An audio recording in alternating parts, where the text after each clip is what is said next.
दिल्ली प्रदेश के अध्यक्ष सरदार अरविंदर सिंह लवली जी से मैं कहूंगा कि दिल्ली प्रदेश की पूरी टीम मुबारकबाद की पात्र है जिस प्रकार से आपने इस कामयाब आयोजन ये किया, और मैं आपको भी शुभकामनाएं देता हूं। दोस्तों, साथियों, आज देश में एक नया इतिहास बनाने का दिन, आज देश में एक नए संघर्ष का ऐलान करने का दिन है, आज देश में एक नया बिगुल बजाने का दिन है।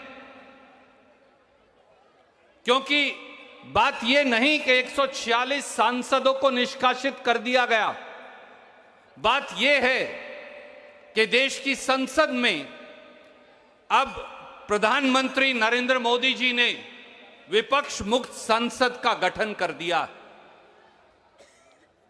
अगर देश की संसद में चुने हुए प्रतिनिधियों की जगह नहीं, अगर देश की संसद में विपक्ष की जगह नहीं, अगर देश की संसद में सवाल पूछने की इजाजत नहीं, अगर देश की संसद में सरकार की जवाबदेही सुनिश्चित करने की जगह नहीं, अगर देश की संसद में लोगों की आवाज उठाने की इजाजत नहीं, तो फिर संसद की आवश्यकता क्या रह जाएगी।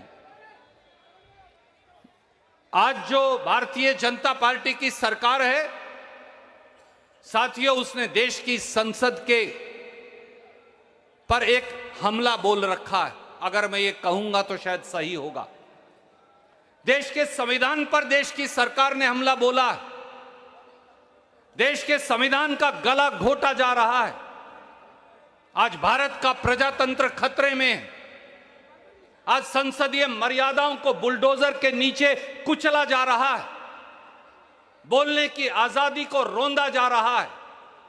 तो ऐसे में कम से कम भारतीय राष्ट्रीय कांग्रेस और इंडिया गठबंधन के साथी चुप नहीं रहेंगे। हम आखिरी सांस तक लड़ेंगे। 140 करोड़ देशवासियों के लिए लड़ेंगे, संसद के लिए लड़ेंगे, संसदीय मर्यादाओं के लिए लड़ेंगे, संविधान के लिए लड़ेंगे। देश की संसद पर हमला हो जाए, देश की संसद के अंदर लोग घुस जाएं। वो तो नौजवान थे जिन्होंने एक रंग का बम चलाया। हम ये बात कर रहे थे कि अगर ये अंतरिक्ष गैस होती या कुछ और होता तो आज भारतवर्ष की क्या हालत होती। और राहुल गांधी जी ने सही कहा, महंगाई और बेरोजगारी का आलम जब तक इस देश में रहेगा, कोई ना कोई ऐसी दुर्घटना होती रहेगी। आज इंडिया अलायंस के सारे साथी इकट्ठे हुए। ये एक सुखद संदेश है 140 करोड़ भारतीयों के लिए। पर यह लड़ाई हमारे लिए नहीं, ये लड़ाई इंडिया अलायंस की पार्टियों की नहीं, ये लड़ाई इस देश के मुद्दों पर है। यह लड़ाई इस देश में फैली 45 साल की भीषणतम बेरोजगारी के खिलाफ है। यह लड़ाई हर उस महिला के लिए है जिसके घर का बजट बिगड़ गया मोदी निर्मित, भाजपा निर्मित महंगाई के चलते। यह लड़ाई आर्थिक विषमता के खिलाफ है, जहां मुट्ठी भर लोगों के पास देश की 60% संपत्ति है और 82 करोड़ लोग 2 जून की रोटी के लिए तरस रहे हैं। यह लड़ाई नफरत का वो माहौल जो इस देश में पैदा किया जा रहा है उसके खिलाफ है। यह लड़ाई इस देश की संपत्ति को चंद उद्योगपतियों को बेचने वाली सरकार के खिलाफ है। यह लड़ाई उस विचारधारा के खिलाफ है जो टोपी, पगड़ी, दाढ़ी, कपड़ा, भाषा, उसके आधार पर इस देश को बांटने में लगी। साथियों, दोस्तों, अगर इस देश के लोग नहीं जागे, अगर इस अलख जगाने की जो जिम्मेवारी इंडिया अलायंस की पार्टीज ने ली है, अगर ये अलख हमने नहीं जगाई, तो वो दिन दूर नहीं कि वो लोग जो सत्ता की शहतीर पर बैठकर देश के संविधान का मजाक उड़ा रहे हैं, वो लोग जो सत्ता के बहुमत के आधार पर इस देश की मर्यादाओं का हनन कर रहे हैं, वो लोग इस देश में से प्रजातंत्र को खत्म कर देंगे। इसलिए ये लोकतंत्र बचाओ भारत बचाओ की लड़ाई, और इस लड़ाई में आए एक एक साथी का, चाहे वो आखिरी पंक्ति में खड़ा हो, चाहे वो दिल्ली पुलिस के बैरियर्स के पार खड़ा हो, उसे आने की इजाजत नहीं दी जा रही। और इंडिया अलायंस के सब नेताओं का, सांसदों का मैं उनका स्वागत भी करता हूं, और देश के 140 करोड़ लोगों का यह आह्वान हम सब के कानों में लगातार गूंजता रहे कि इस देश के अधिकारों के लिए जूझना, भारत के अधिकारों के लिए जूझना, भारत की आवाज बनना, अब ये कर्तव्य आपके कंधों पर है। और ये विश्वास रखिए कि ना हम झुकेंगे, ना हम डरेंगे, ना हम दबेंगे, भारत का तिरंगा लेकर सदैव आगे बढ़ते रहेंगे और 140 करोड़ देशवासियों की आवाज बनेंगे। जय हिंद। आज आप सभी जानते हैं कि ज़्यादा विस्तार में कुछ बोलने की ज़रूरत नहीं है। हम लोग सब यहाँ पे आए हैं और पूरे देश भर में ये विरोध प्रदर्शन हो रहे हैं जो कत्लेआम हो रहा है हमारा जनतंत्र का। 150 के करीब पार्लियामेंट मेंबर का सस्पेंशन कभी सुना नहीं इतिहास में, और इस तरीके से सस्पेंड करने का मतलब है कि अगले बार अगर जीत के आएंगे तो पार्लियामेंट भी रहेगी या नहीं रहेगी, उसके ऊपर एक प्रश्न चिन्ह है।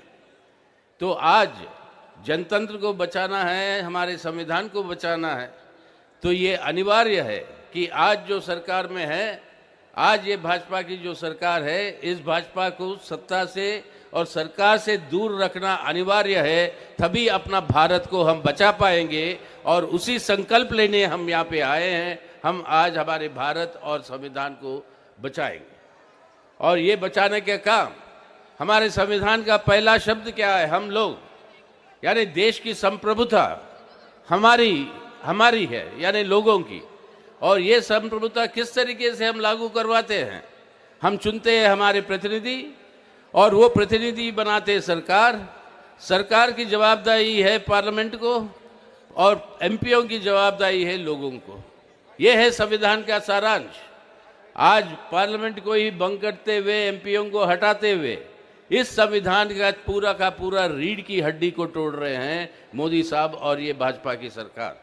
तो आज उनको सत्ता से हटाना ज़रूरी है। और उनकी प्रचार जो है कि अमृतकाल आ गया है और आने वाले समय अमृतकाल और आएगा, तो याद करिएगा ये अमृत की पैदाइशी होती कैसे?